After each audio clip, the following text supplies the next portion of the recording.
Welcome to the Forest Oasis. The man greets you warmly.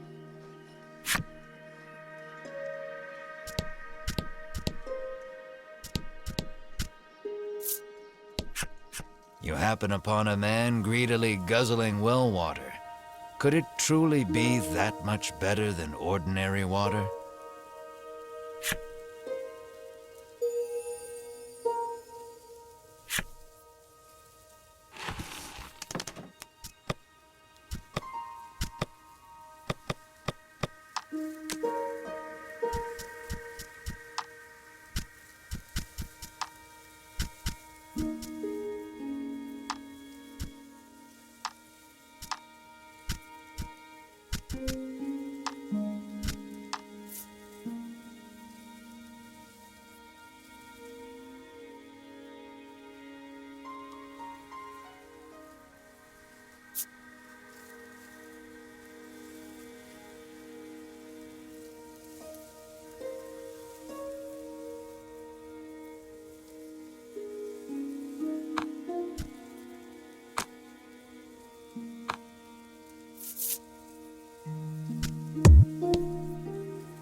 Apparently, she's heard rumors of the dragon destroying another town somewhere.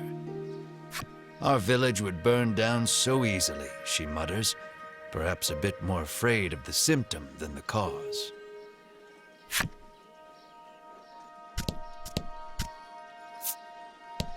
You learn that Ridis's family is mired in debt and living hand to mouth, and I know how they got in so much trouble, the rumor mongerer says deliciously. We are not in the business of meddling in the personal affairs of others, Melanie says curtly, cutting her off.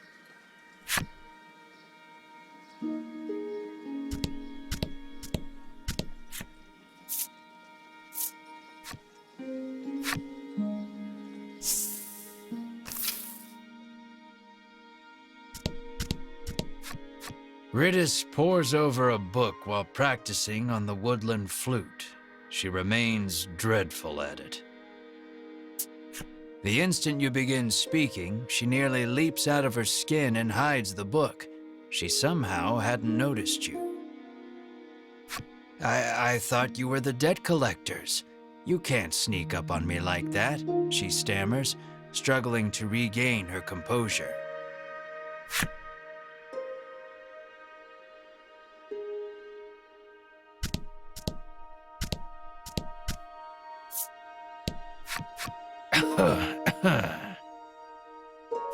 You take note of a woman who appears quite ill. As it turns out, she is none other than Ridis's mother. She is in no small amount of pain. Will you give her something to ease her suffering?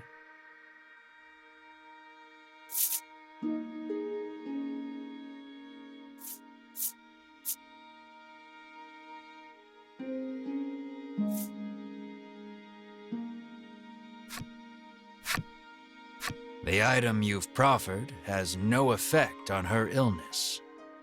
But I appreciate the thought all the same, she says with a smile.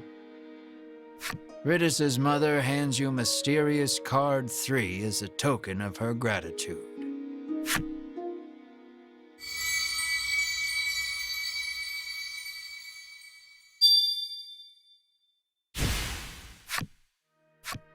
She begins speaking of Ridis, who has been preparing the medicine that helps her get through the day. She blames her illness, and therefore herself, for making Ridis's life so difficult.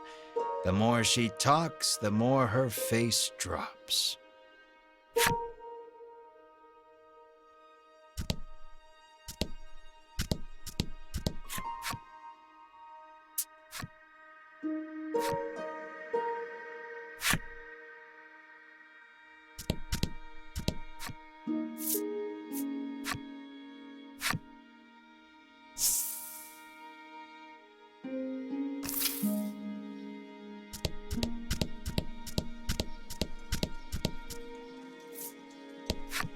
This shortcut is reserved for use by woodland citizens only, the guard barks, clearly unwilling to let you pass.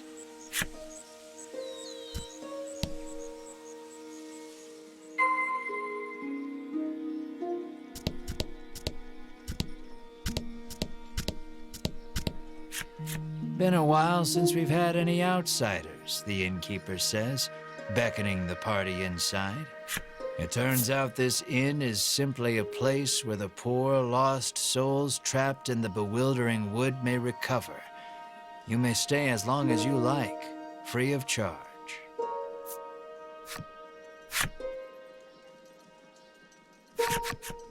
The wooden dining table practically groans under the weight of the platters upon it, all brimming with meats and vegetables from the bewildering wood.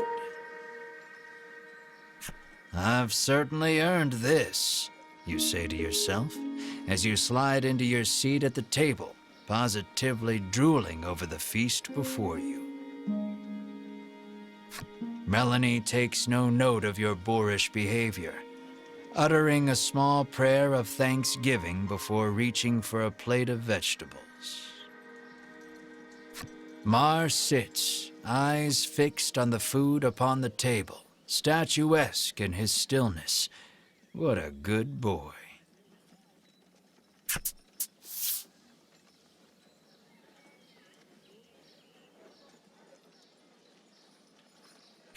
Mar clears the entire table in a matter of seconds, even emptying the water barrel in a single gulp. He lets out a self-satisfied burp that sends a small jet of just-drank water arcing out onto the floor.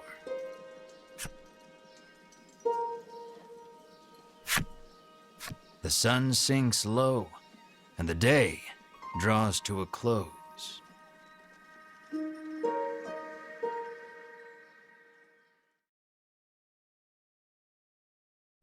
A scream pierces the silence. Fire! You leap out of bed, adrenaline coursing through your veins. The others follow suit, and before long you've burst through the front door and into the street. Riddis's house is ablaze, a nearby villager screams.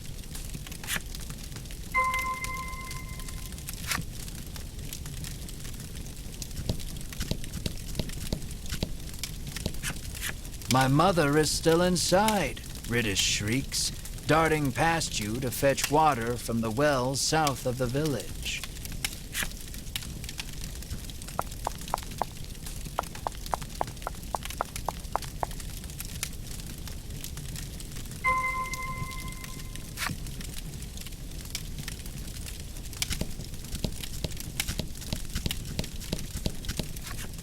Riddis is gathering water in an attempt to fight the blaze all on her own.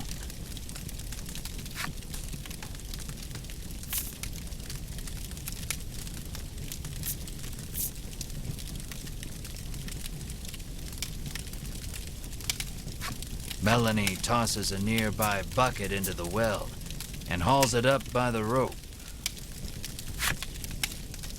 But she hasn't the strength to raise a full bucket out of the well.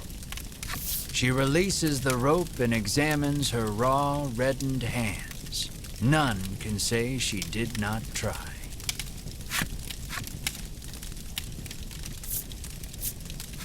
You toss a nearby bucket into the well and haul it up by the rope. Rather, you attempt to, but thanks to Mar robbing you of a meal, your strength fails you.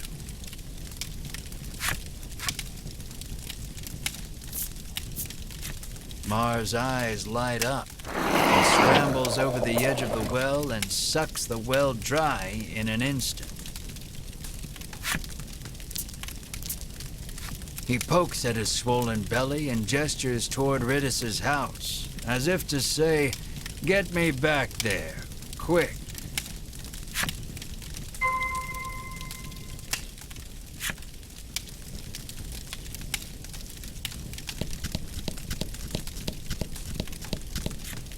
Quickly, put it out.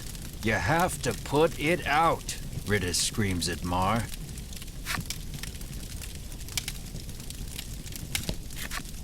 Mar douses the house with the water he sucked up from the well.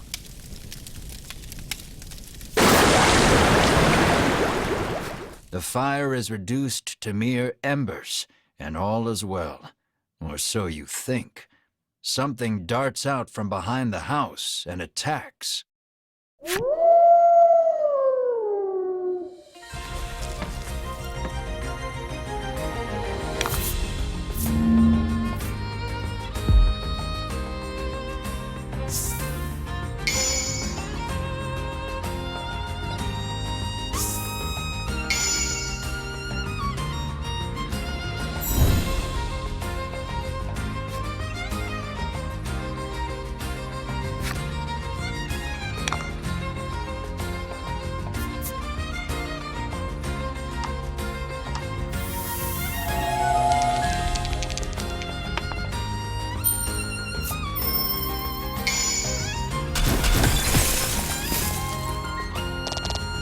Excellent.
The fiery beast dispatched, you return to putting out the last of the blaze with Mars' help.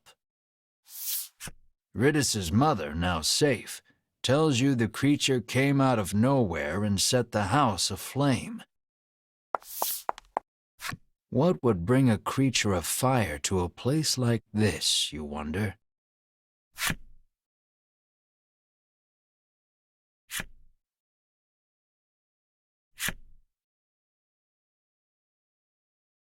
Light breaks on a new day, and the commotion of the fire feels but a nightmare. You lead your party to Ridis's house to ask for safe passage out of the bewildering wood.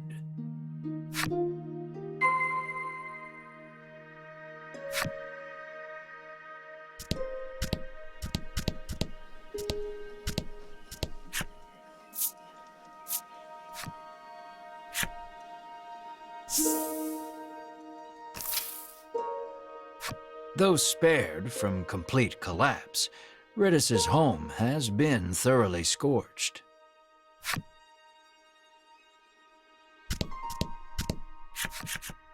Ridis sits alone in one of its rooms, the air thick with the smell of char. There shouldn't be any fire creatures for miles, she grumbles. She says the monster appeared while she was playing the woodland flute last night.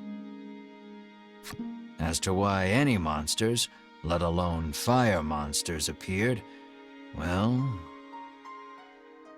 Despite the circumstances, you ask Ridis to lead you out of the bewildering wood as promised. I did promise that, didn't I? She says wearily, rising from her seat. The poor girl is clearly still in shock. Why do you want to venture out beyond the bewildering wood anyway? She inquires, as she gathers this and that in preparation to leave.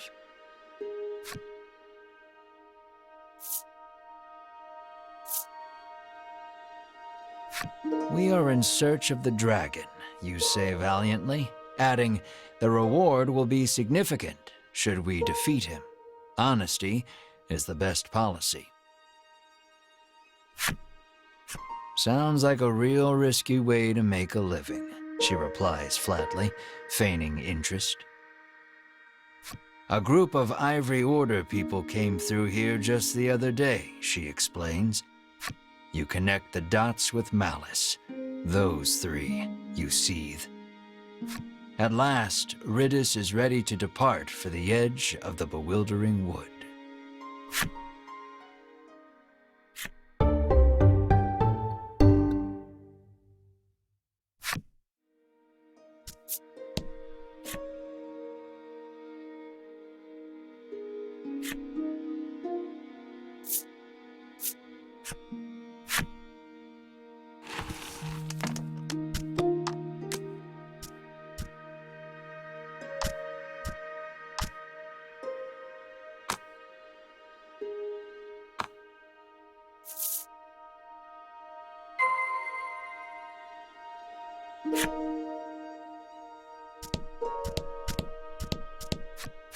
Ridis's mother tells you she was once deceived by a crooked merchant and plunged into debt.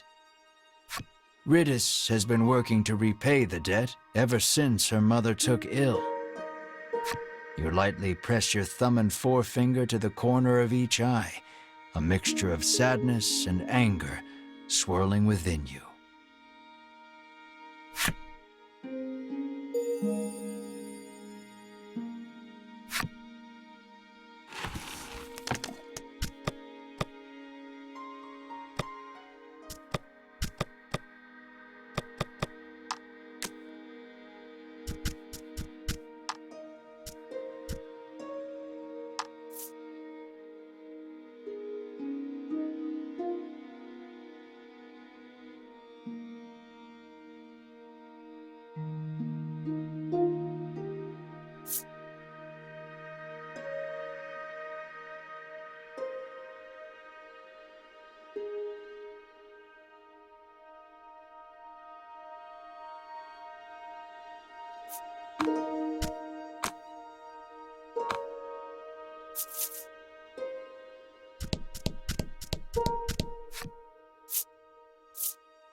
This road takes you to the east side of the bewildering wood, but you'd be hard-pressed to find your way without a woodlander's help, the guard warns. Upon seeing that Riddis is with you, he steps aside and lets you through.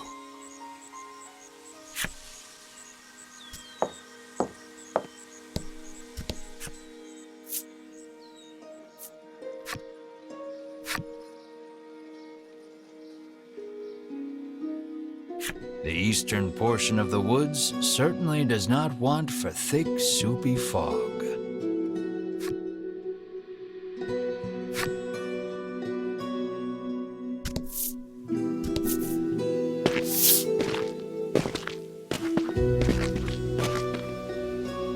You turn away, ready to lead the party deeper into the bewildering wood.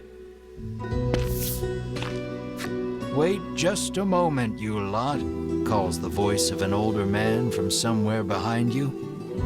Riddis appears to be familiar with him. She calls him Mr. O. "Here you are, young lady," he says, handing her a slip of paper.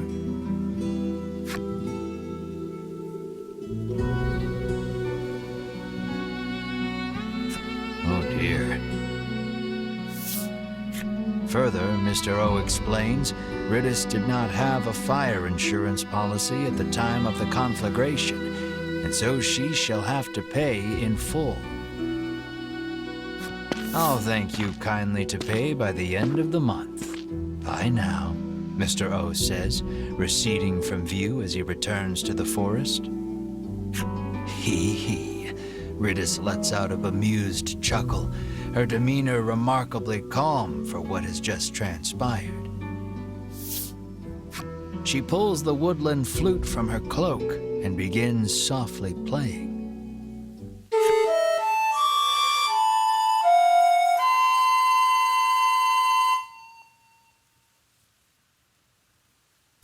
Riddis's ear-splitting performance, shall we say, draws monsters out from behind the trees. Within moments, they are nearly upon you.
That's odd.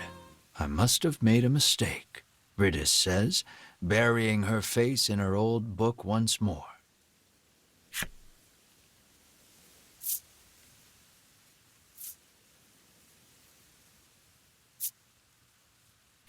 She opens the book to a particular page and thrusts it in your face. "You can't tell anyone in the village I let you see this, okay?" It's a page of sheet music with a note scrawled beside it that reads, "Play this lucky tune to reverse your financial fortunes and make money woes a thing of the past." "No matter how many times I played this last night, our debt never went down," she fumes, incensed. You inspect the page a bit more carefully. Off in a corner, in letters so small as to be illegible, another message reads, "May summon monsters if played incorrectly." You finally see that so long as Riddis holds the flute, this is nothing more than a monster conjuring melody. You snatch the woodland flute from her hands. You have lost your flute-playing privileges, you inform her. But I'll never escape from this mountain of debt without it, she cries, clearly still believing in the melody of fortune. Melanie quietly opines that while Riddis is many things, bright is not one of them.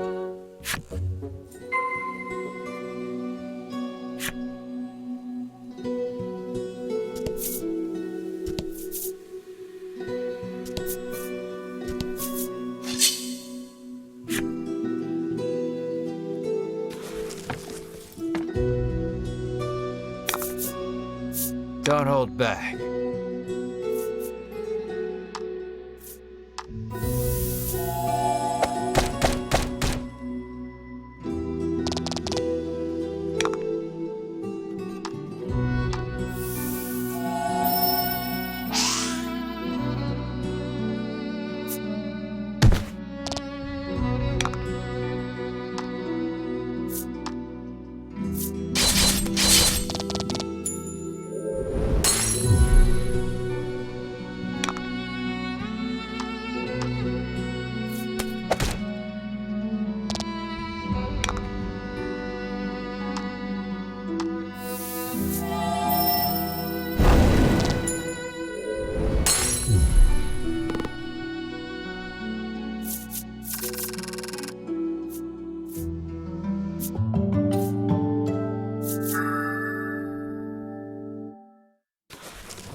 Did great.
Congrats.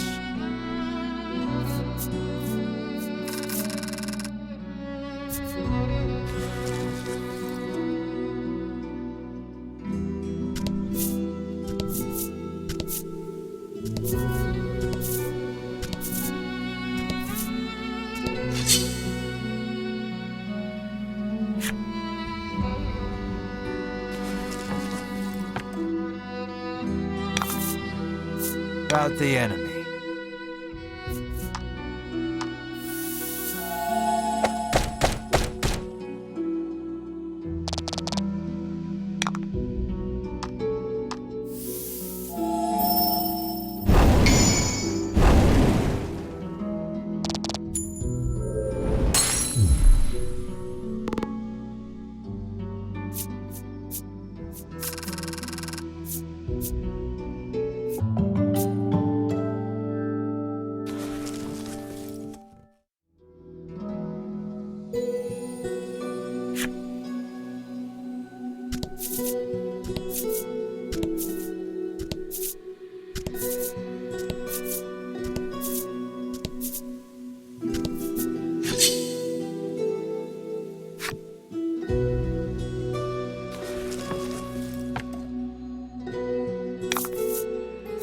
Let's do this.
About the enemy.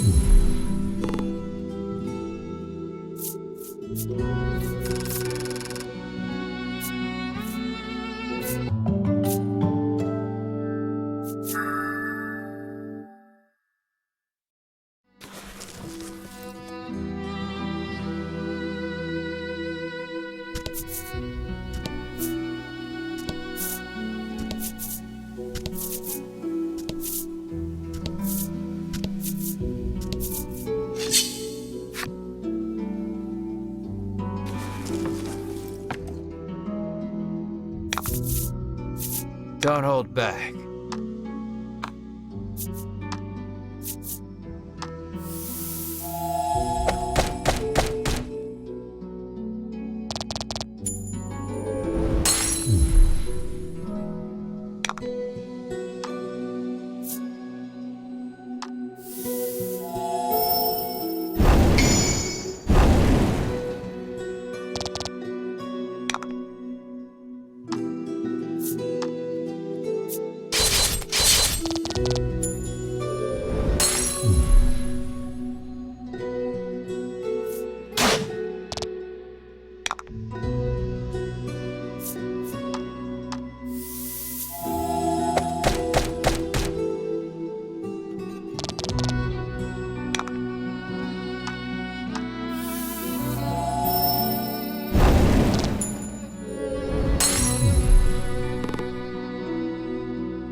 Here, Ritis chirps, pushing overgrown boughs and shrubs aside. As she does, a hidden path out of the bewildering wood comes into view.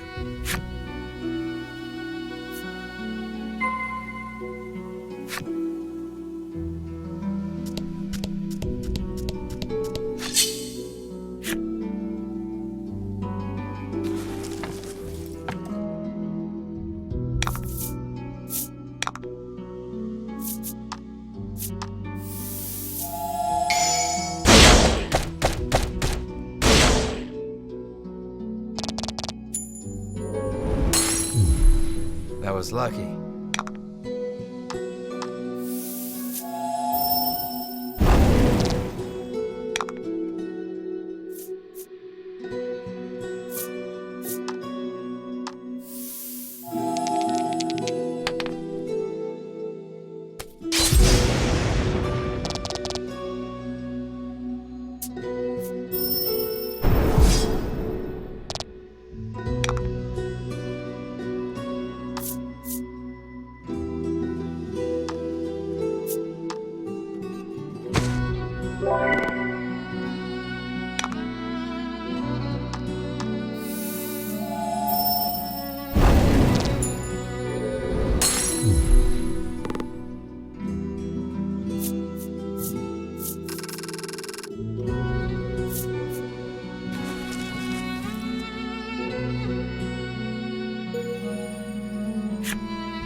and fight.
As if drawn in by the voice, you head deeper into the forest, where you find a woman playing a stringed instrument.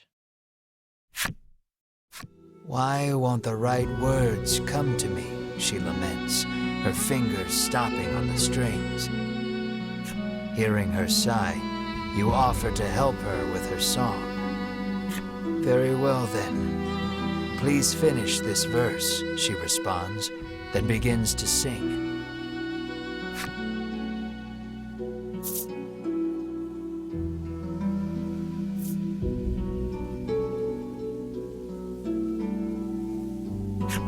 Add a fiery shout to overcome the cold. Taking your words as ridicule, the woman's eyes suddenly grow dark. "How dare you insult my song? You will pay for this atrocity in blood," she exclaims, then attacks.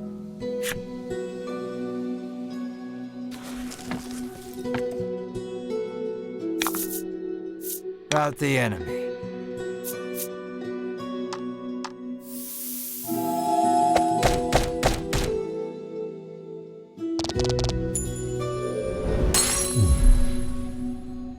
How pitiful I am, brought to my knees in these woods, defeated by savage adventurers.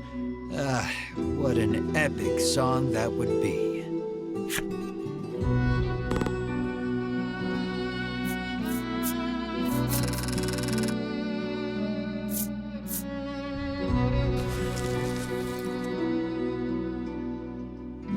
Seemingly satisfied, the woman succumbs to slumber.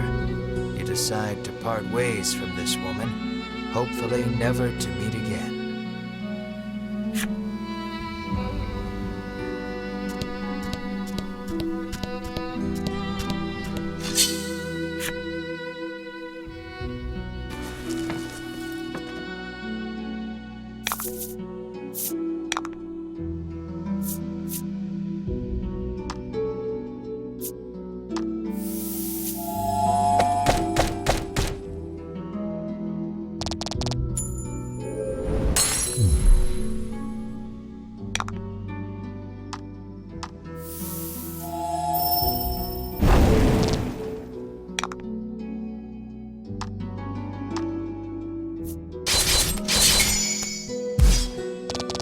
That was lucky.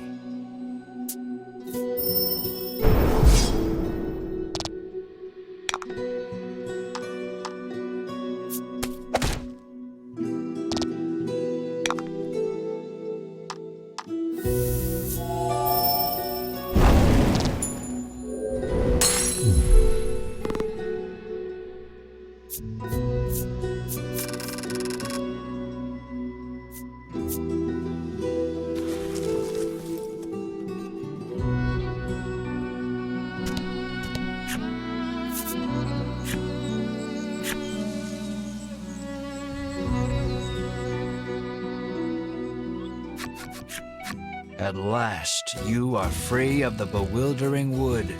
Praise the power of the woodlanders, you squeal in admiration of Ridis.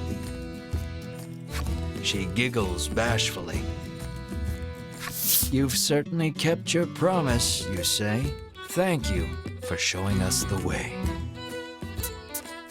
I was hoping I could join you on your quest to defeat the dragon, Ritus suddenly blurts out.